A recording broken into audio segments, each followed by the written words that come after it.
various information about the taxpayers, right? From the comfort of our various offices.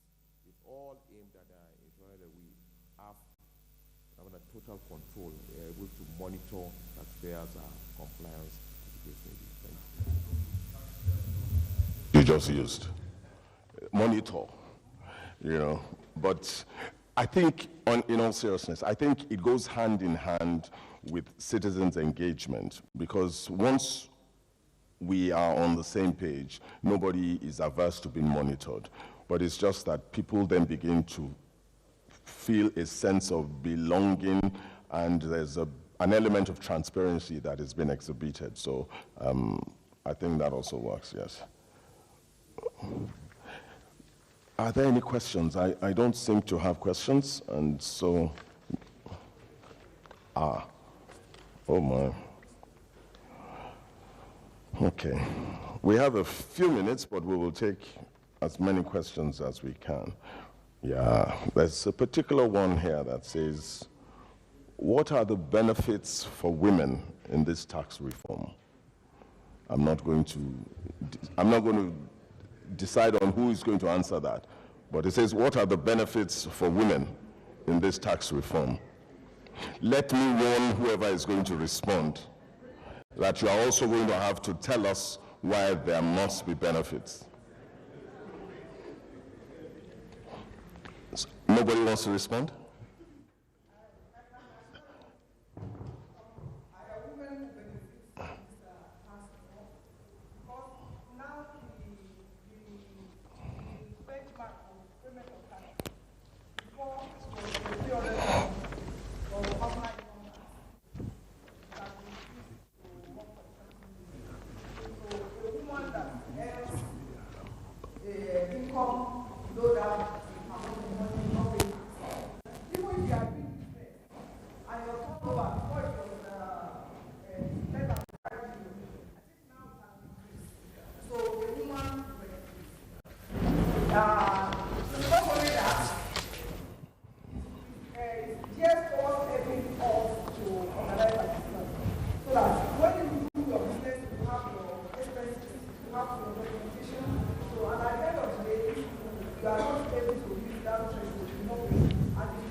As a matter of fact, you are the best person to answer that question.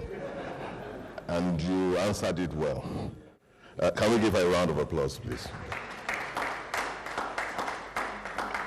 I have another question that says, what is the FIRS doing to support, tax-compliant companies or taxpayers?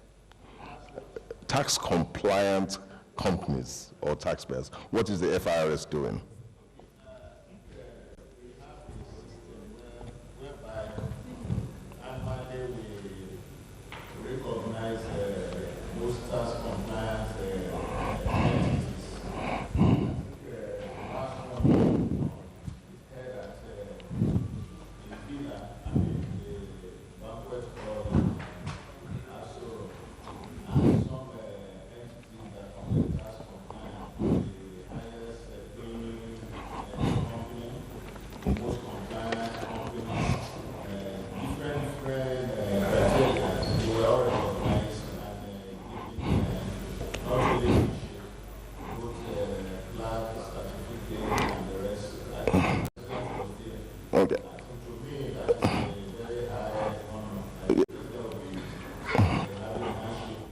So I don't want to hold brief for whoever wrote that, but I'm thinking that the person is thinking beyond high taxpayers. He's probably thinking of a compliant taxpayer. Is there anything for a compliant taxpayer? Not that I'm bringing in so much, but I am consistent, I am compliant, I want to pay my tax. This threshold categorization that we just embarked upon. Okay. The focus is to see how we can give different taxpayers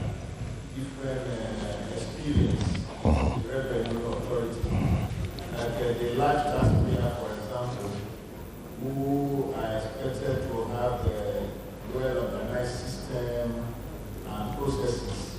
They are to be given less check in terms of audit or investigation.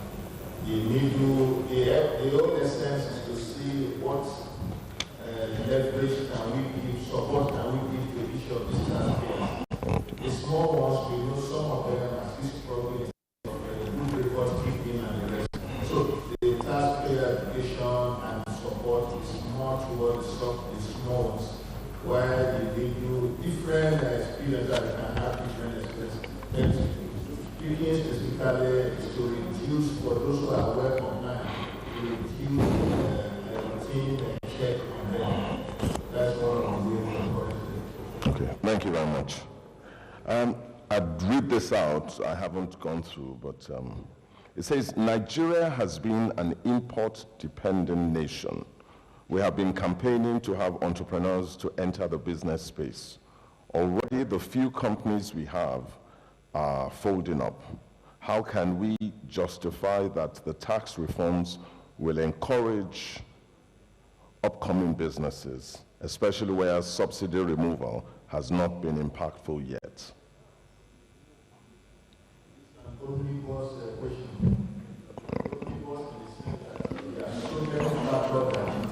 Resources and survival of the business entities. Beyond the fiscal regime, we also have issues on the infrastructure and, of course, the security state of the location where you operate, where there is insecurity and is a concern for the business entity. If they think of relocating to another place, where infrastructure becoming a problem for business entity will be a reason for relocation and whatever. Then for the benefits that come from fiscal, they are well reflected in the bill that Taiwo has been explaining. And I like one of the statements that he made, so people should show interest in this bill. Don't stay aloof. Read them and make your own contribution. By the time we look at them, you see that there are so many incentives to the bill that will help the business to survive and do very well concerning as far as it goes to fiscal policies that are being forward. Great. Just to say that we're running out of time, but I would like to also let us know. Okay.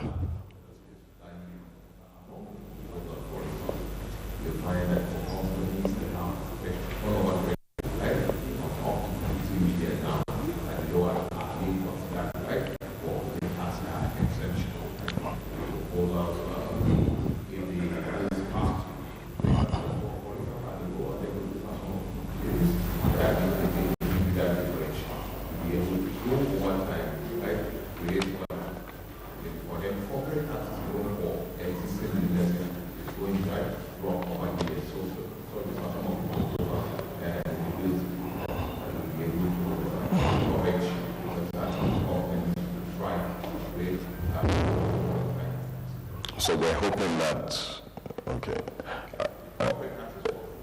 I'm trying to, I paused because I wasn't sure if it was appropriate, but from what you've said, and the benefit that goes to smaller businesses, we're hoping that the reform would be embraced.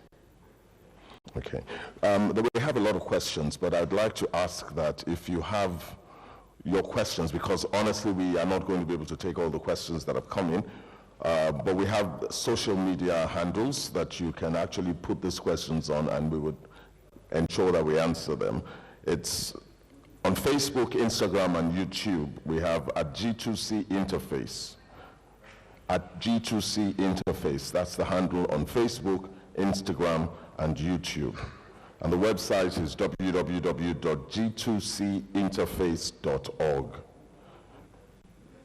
And if you want to reach G2C on the phone, it's 0805 571 5550 or 0802 565 01. G2C. Once again, it's at G2C Interface, the handles on Facebook, Instagram, and YouTube. I'll take one last question for this segment.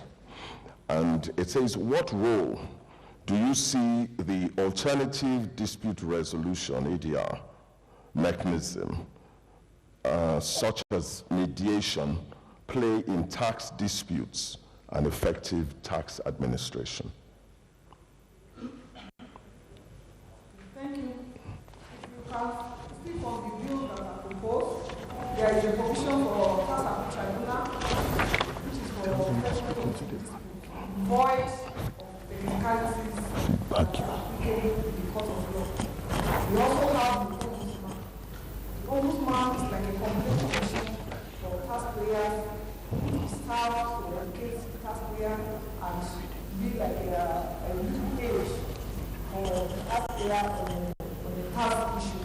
So with this in place, I can assure you that we have ADR in place for the taxpayer. Thank you very much. And just as a wrap-up, I have something from the Director of FIRS, Adebayo Adefegbe.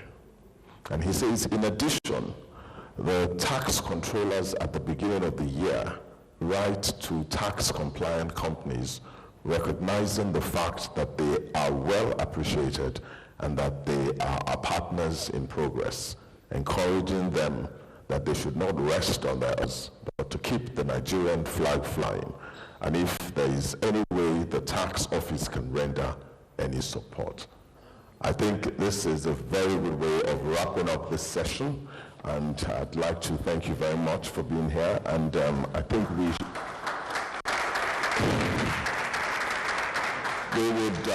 invite the convener. Let's invite the convener for a photo, a quick photo. Buddy, Dr. Buddy.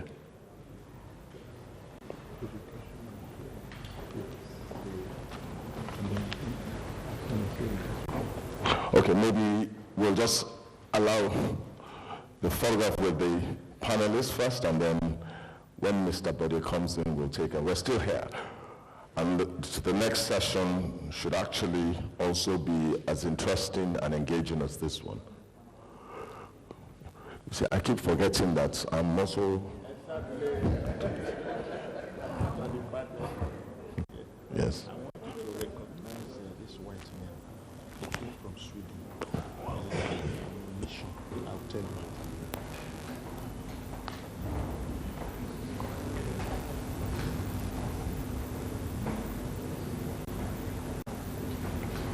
Thank you very much. Can we give him a round of applause? Thank you very much.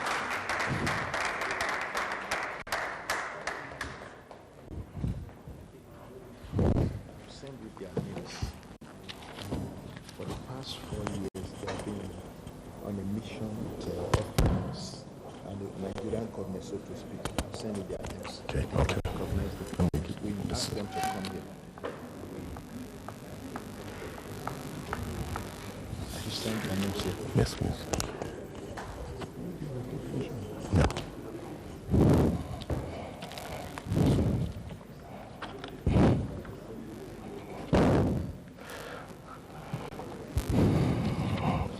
Just like I said at the beginning, the recognitions will be ongoing.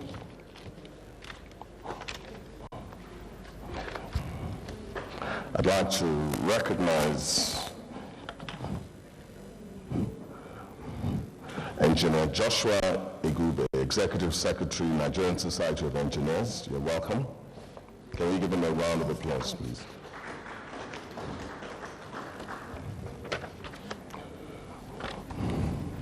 Can we also recognize the guests from the Federal Ministry of Education, Okafor Lazarus, Assistant Director Ramota Yusuf, and Assistant Director Taif Lekon Saka. Can we give them a round of applause, please?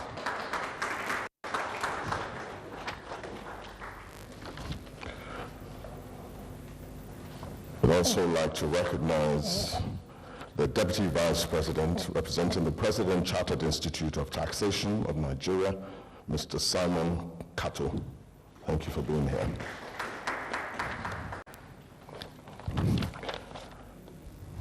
I'd like to recognize the representative from the Federal Ministry of Housing, Mohammed Saki Kebi, Deputy Director.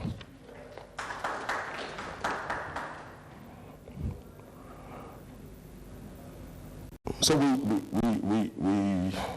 we've had a rich discussion so far, touching on critical aspects of the tax reforms and FIRS's strategies for implementing. Now we're going to open the floor for the opportunity to deepen understanding and also to begin to ask direct questions, because today is showing how FIRS is deepening and getting more and more involved in what we all want to partner with in terms of citizens' engagement. Now, our second panel, we're going to be hearing from representatives of the Ministries of Health, Housing, and Education. They're going to showcase the direct impact of tax revenues on critical public services and infrastructure. And I really believe that this is going to be an inspiring session. So, now I have 3 people from the Ministry of Education, and I really would like to know who would be representing the ministry. Can you please come forward on stage and we'll give you a round of applause.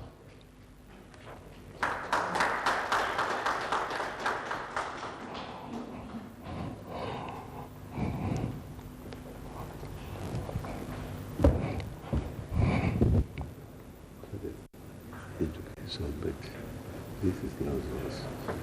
It's a fact that I should represent them. But then, Okay. that issue, you people go to us yesterday. Some people, And you representing? sir, You're representing education. yes, but we can't present everything. Some people want to go to us yesterday. Absolutely. So,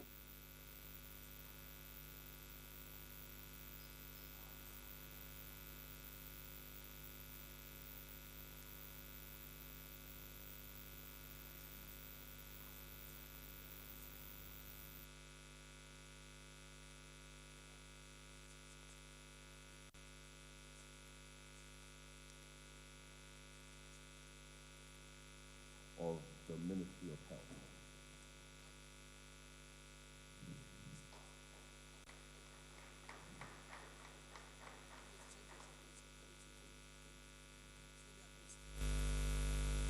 And do we have the representatives of housing in the home?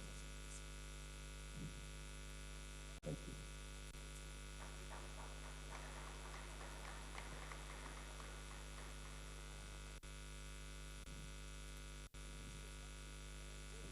So we'll be looking at housing, and I'm sure that we are conversant with the workings of ministries, and therefore we need certain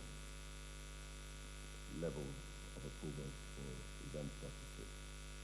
But I will like to thank the representatives of housing for being here with us.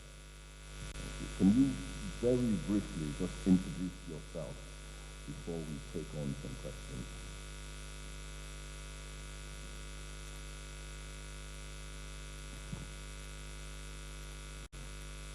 Good morning, all. I am by name Muhammad Deputy Director, Treasury, in the Federal Ministry of Housing and Urban Development. Thank you very much. Also, like we did in the first session, please listen attentively, put down your questions, and then we can actually ask them those questions after. Also for our online viewers, just the same, and we hope that we'll be able to have some robust engagement. Right, sir. I'm going to start off with affordable housing initiatives, because housing remains a a significant challenge for many Nigerians. So are you able to provide for us examples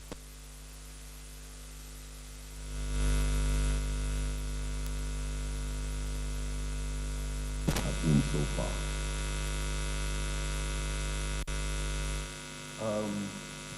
Our housing programs are of so many categories, and truly from the inception of the former government of Muhammadu Buhari, there are so many houses constructed all over the country, particularly all in east and the east of the country. And all the revenues that are kind of obtained from those clients or our customers are directly being deposited into consolidated revenue accounts with the Central Bank of Nigeria. And there are so many revenues with regard to kind of paying of land acquisition by our private developers and some individuals who are looking for maybe a space of land for them to construct their personal buildings and what have you. And I believe the present government also has initiated so many programs in terms of providing housing for all, so that at least the housing deficit will be a kind of reduced to a minimum yearly, so that the system will have a kind of enough accommodation for the citizenry of this country. And our kind of people in the revenue division were always moving from one step to the other, a kind of trying to sensitize people of the importance of paying their revenue in good time and act as when due. Thank you very much.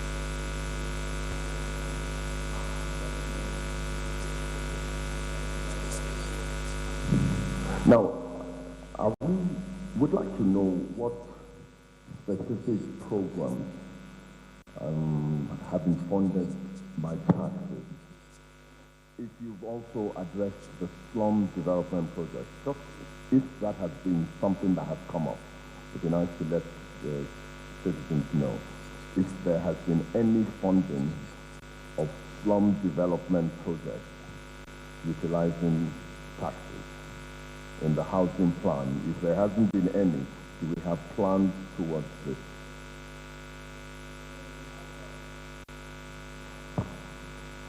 We are having partnership with like PPP, public-private partnerships with those that are kind of intending to be part of the system, so that the Ministry of Housing will have enough liquidity within it, so as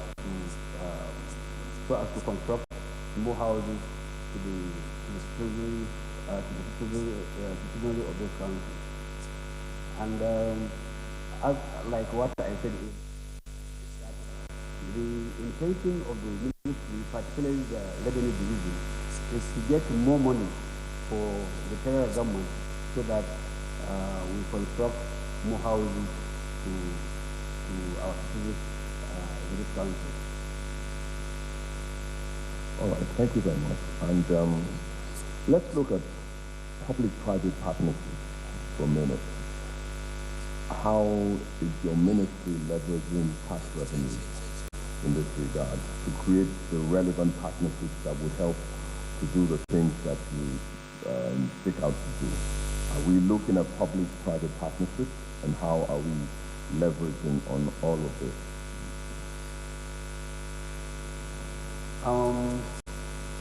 Our public-private partnership is like bringing some resources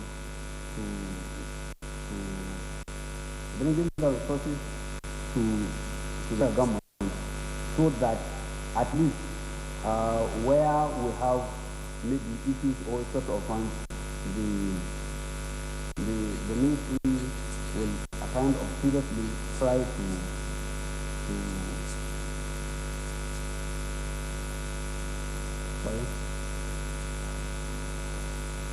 sorry, the PPP, like the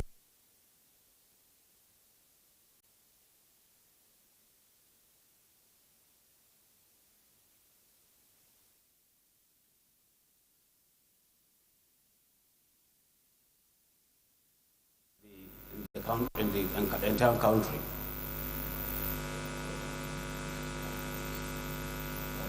Another area that I'd like to ask is, are there any tax-funded initiatives to promote sustainable and environmentally friendly housing solutions?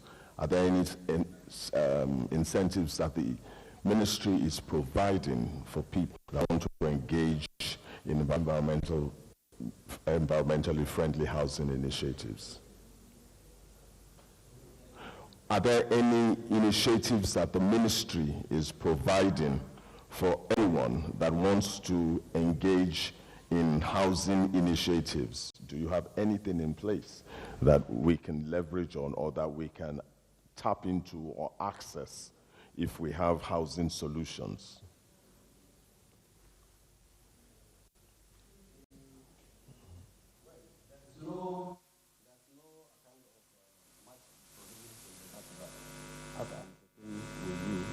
The only thing is the entire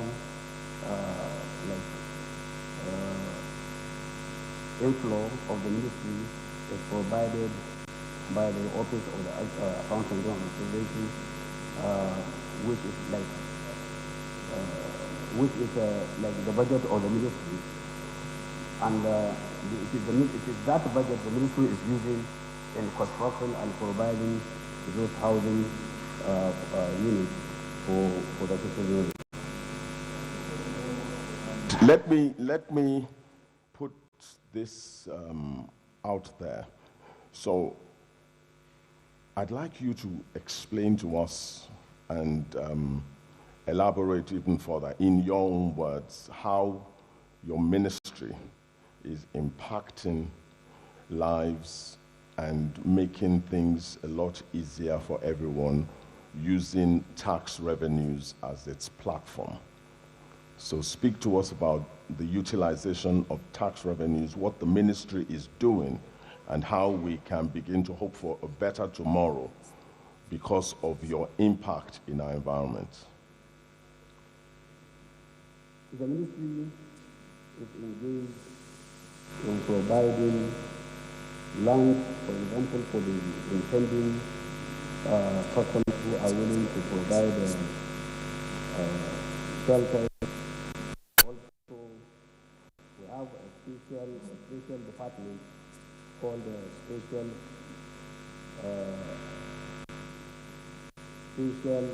program unit, which is involved in providing roads, classrooms, hospitals, and also sometimes lighting of streets, which will kind of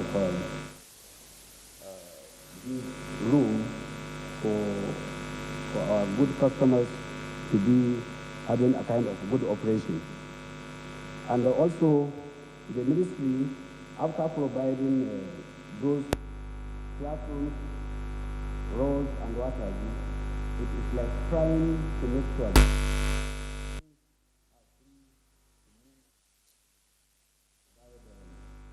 good attitude so that generated through the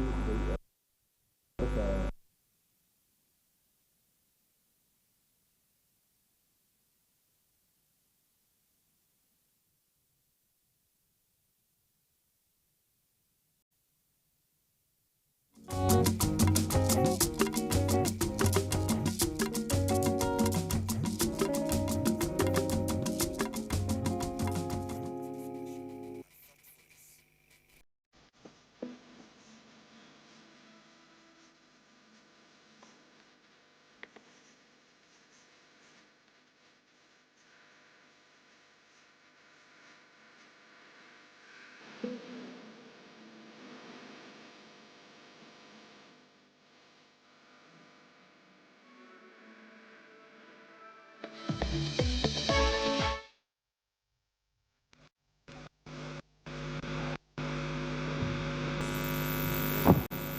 you to have business with ministry, you should have a kind of a registered company and which has a very good profile in discharging its contracts or its duties.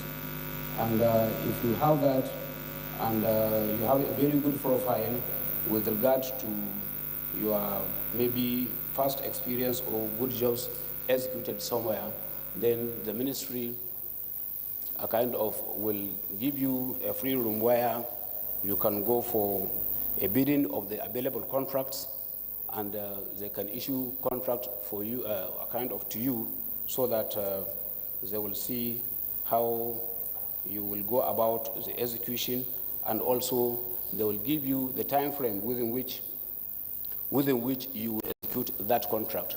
And I believe whoever try maybe to have a business with the Ministry of Housing and Urban Development will enjoy a kind, or will love to go back because of the services we are rendering in the ministry. Thank you very much. And on that note, I'd like to appreciate you for coming to speak to us about how the FRS tax revenues have been utilized and have been efficiently addressed in the Ministry of Housing. Once again, we'd like to thank you very much, and I'd like to invite the convener up for a photo with the representative of the ministry. May I also invite up on stage Dr. Lovett Ononuga.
Thank you very much.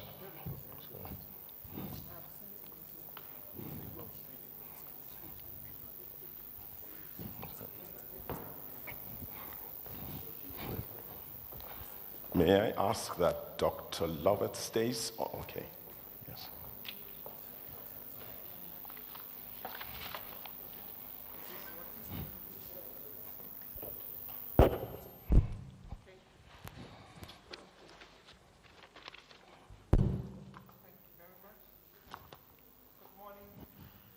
Good morning, everyone. Good morning, my ladies and gentlemen.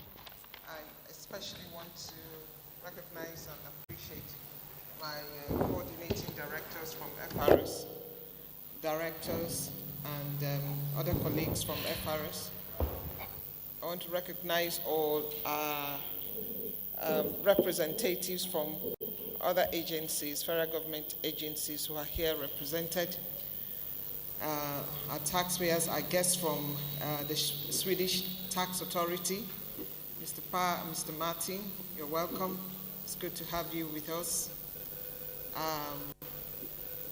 My name is Dr. Lovett Ononuga, and I am Director Taxpayer Services at FRS.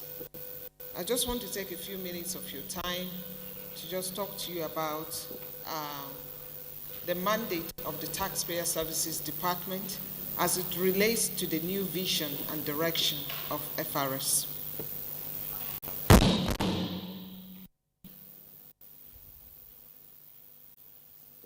So, first of all, the Taxpayer Services Department is responsible for providing excellent service to taxpayers and ensuring that their needs are met, and fostering a positive relationship between taxpayers and the tax authority, which is FRS in this case. Our key objectives are to provide our taxpayers with accurate and timely information, to respond to taxpayer inquiries, and provide clear explanations of tax laws and regulations, and to offer guidance on tax compliance. Secondly, we also assist with tax compliance.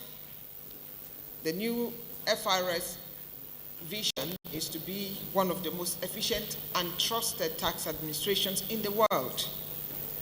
And simplifying our tax laws is actually one of the key objectives that the mission would like to, that the mission conveys. So assisting with tax compliance is a big part of the mandate of our department, to help taxpayers understand their tax obligations and provide them with the support and with support with their tax filing and payment, and to facilitate their tax compliance generally. Thirdly, we resolve taxpayer issues. We have a complaints management unit. We address taxpayers' concerns, and we resolve disputes and provide a fair and impartial review of taxpayer complaints. We also improve taxpayer experience. We have a contact center, which is our contact center is open to the general public. You can call in with all your inquiries and be sure that you will be attended to within 24 hours. If the issue is going to not be if there's a reason why we cannot resolve the issue for you within 24 hours or 48 hours, then we'll let you know and we'll get back to you on it. We also have walk-in centers, our taxpayer service units in each tax office, in FRS tax office across the nation, is like an open walk-in center where you can actually walk in to the tax office and have your queries answered and your issues resolved. To access the list and addresses of our tax offices, just dial *829 and follow the prompt, and then you'll be able to, see the address of the nearest tax office closest to you, where you can take your inquiry to. So other means are email support. We also offer email support as helpdesk@frs.com. You can email us in there with all your inquiries and all complaints, and we will look into it. Within 48 hours, usually you will get response from the Taxpayer Service Department. So, lastly, one of our mandates is to foster a positive relationship and to build trust and confidence with taxpayers, thereby promoting a positive and cooperative relationship between the tax administration and our taxpayers in order to promote voluntary compliance.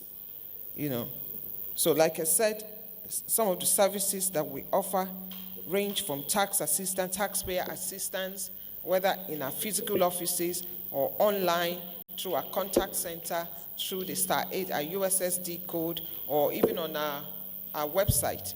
Our website has been upgraded and is now is interactive. So you can also reach us through our website or on all our social media handles. We have all our social media handles are actually active, and you can reach us through any of them. We also engage in extensive taxpayer education and outreach. So you can actually invite us, or we initiate. We either initiate our taxpayer engagement programs, or you can invite us to attend to your engagements and to provide a platform where we can educate and enlighten. We carry out taxpayer advocacy. The new administration has a special assistant on communications and advocacy to the ECFRS, who is able to handle all advocacy matters. Our contact center also offers language support services, because we can serve you in not just English, but Pidgin English, Arabic, Hausa, Igbo, Yoruba, so we offer that as services in all these languages. The new vision of FRS is to ensure that we become one of the most trusted and efficient organizations or tax administrations in the world. We're benchmarking not just against other tax administrations in Nigeria, but in the world. So it's a tall order. Our executive chairman has, has the vision, and all management and the entire FRS now is being steered in this new direction. So I just want our taxpayers out there to know that FRS is poised to change the way that we interact with our taxpayers. We are becoming a more customer-centric organization, more focused on our taxpayers' issues, and we are listening more. So if you have any concerns, any issues, I encourage you to feel free to reach out to the FRS. We are here to listen, we're here to serve. So thank you very much once again for coming here today, and I do hope that we enjoy the rest of our interactions. Thank you.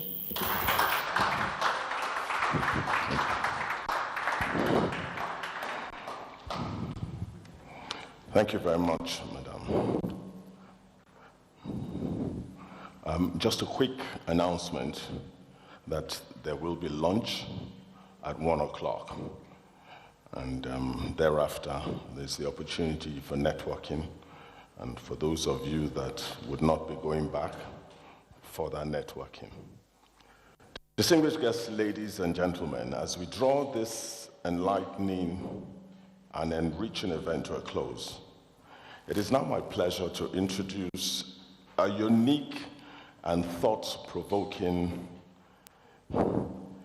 dialogue between these two influential figures, the convener of the G2C, Dr. Bode Bore, and Dr. Dick Iri, Coordinating Director, MTG, who is representing the Executive Chairman of the FIRS. In this parley, we will be exploring beyond the surface, going beyond the discussions and presentations of the day to highlight the key areas that need further attention, strategic focus, and action. Dr. Bode, with his wealth of experience and sharp insight into citizen-government relations, will engage Dr. Iri on critical matters that have either been briefly touched upon or remain untouched entirely. Over to you, sir. Thank you, Ola. Thank you, everyone, for coming. And thank you for buying into the vision of G2C. My brother, Dr. Iri, I have a few questions, but I'm going to take just two. I'm a bit bothered by the fact that, first of all, confirm to us that the level of taxpayers in Nigeria is actually 30% or lower. Is that true? When you say level of taxpayers in Nigeria, I will want to give a bit of background for good understanding so that people will understand what we mean by taxpayer. Here in FRS, for example, where I work and where I represent, we administer corporate taxes of corporate entities. We also administer VAT, which is paid by almost everybody that consume a service or a good that is vatable. And that goes beyond corporate entity. Individuals can consume any vatable item or good or service. Enterprises can also be consumer of vatable goods or services. So that is a bit broader than beyond the corporate income tax that we administer. But beyond this, we also have the individuals that are resident in each state where they carry out economic activity or they are in paid employment.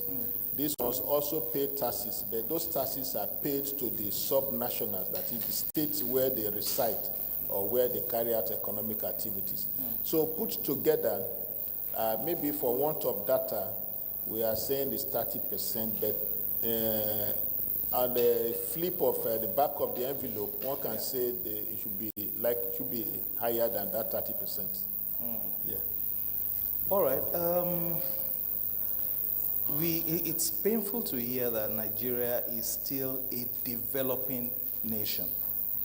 And I think that for us to move from that point to a developed nation, we must be close to about 100% of taxpayers. We must be close to that. What are we doing at FIRS to move us from 30 to nearly 100? What are we doing right now? Okay, for us, the indices that determine whether you're a developed or developing nation goes beyond physical. But however, situating it to your question, what we are doing at FRS is to close the tax gap, to see what we can do to close the tax gap. And there are so many leaks that are accountable to this shortfall, which we are trying to close by using technology. Technology will help us to close whatever leakages that are there currently, reduce the leakages that are there currently. And also, simplifying our processes will make people to be, to make a revenue agency to be taxpayer friendly or taxpayer focused, such that complying will be easy for them. Our focus is to simplify our processes, make them easy for taxpayer to comply, and also to explain to them, if possible, to support them and see how they can comply easily. Where they need infrastructure, for example, we have what we call self-service stations that we have set up at various locations and tax offices. And we want to even take it further, if need be, to see if we can set up a community self-service stations where taxpayer can walk in and do their tax filing or make inquiry beyond the regular tax offices that they are used to, so that complying will be a bit easier for the taxpayer. All these measures put together will help to close the gap and increase our revenue that is brought into the coffer. All right. Dr. Eri, yes, sir. I worked a bit for government, but I live among the people. So I want to speak for the people. And that seems to say that you are not people, right? Just a joke. What are the CSR activities that you have for Nigerians? You know, either they pay tax or they don't. I'm talking CSR. I'm not speaking about how much money you give to ministries. For example, what kind of scholarship do you have, just an example, for students who can't go to school? Is FRS doing anything about it? Are you paying hospital bills? Do you have any hospital structure or something? What are the CSR stuff you have or you plan to have? I asked this question like a year or two ago, right? Let me put it this way. You see, the truth is that we administer these taxes. We bring in the revenue, and other agencies or MDAs are responsible in utility of this, utilizing this money. But somehow, our last chief executive, that's Muhammad Nami, embarked on certain CSR in the sense that he was able to identify specific needs of certain areas in a own small way to see how he can provide such infrastructure, either be it road renovation of maybe public institution like hospital or primary health centers, or maybe tying small road that can lead to economic activity area. And not only that, we have also, that's one. Then two, both past chief executive and current chief executive, we have been supporting, we are very supportive to this MSME, medium and small enterprise scheme that is being handled under the office of the vice president. We support them because they create what we call, is it infrastructure clinic, or what do you call that in MSME clinic. MSME clinic. And not only a clinic, they also provide a business hub where various MSME can come together and have common share facilities like power, like other things that will help them to aid them to do business. So FRS is supporting. FRS is supporting this initiative. To me, that's another way of contributing towards a corporate social responsibility. I believe I've stretched you a bit, but I'll stretch you just a little longer. G2C is willing to go to the suburbans and to the rural areas just to make sure that the people face their government and they're able to speak their mind, feel the pulse, and speak their mind. Now, if G2C is willing, I'm just poking you, Dr. Eri, if G2C is willing to go to the rural areas to educate Nigerians about the new tax reforms, would you be in on that? Yes, anything and everything that we can do to help people to be inclusive, to come into this new federal government initiative in terms of fiscal policy and tax reform that's being proposed, we'll do our best. But beyond just speaking to the bill, even speaking to them to do their civic responsibility is also very, very important. Help me to put your hands together for Dr. Eri. Thank you very much. Now, let me have a word just for a minute about, Nigerians. We seem to speak a lot about them against us, i.e., government against the people. And I think it's time that Nigerians begin to look at our nation and say, this is our nation, and every part of us can actually make an input into developing our nation. Remember, a former president of a nation, which I'd rather not mention, said once that speak not about what your nation can do for you, but speak about what you can do for your nation. I just want to be sure that you know. Yes. Speak about what? What you can. So let's speak more about what we do for our nation. And the less we speak negative about Nigeria, the better Nigeria becomes. Yes. Thank you very much. Have a lovely day. God bless you.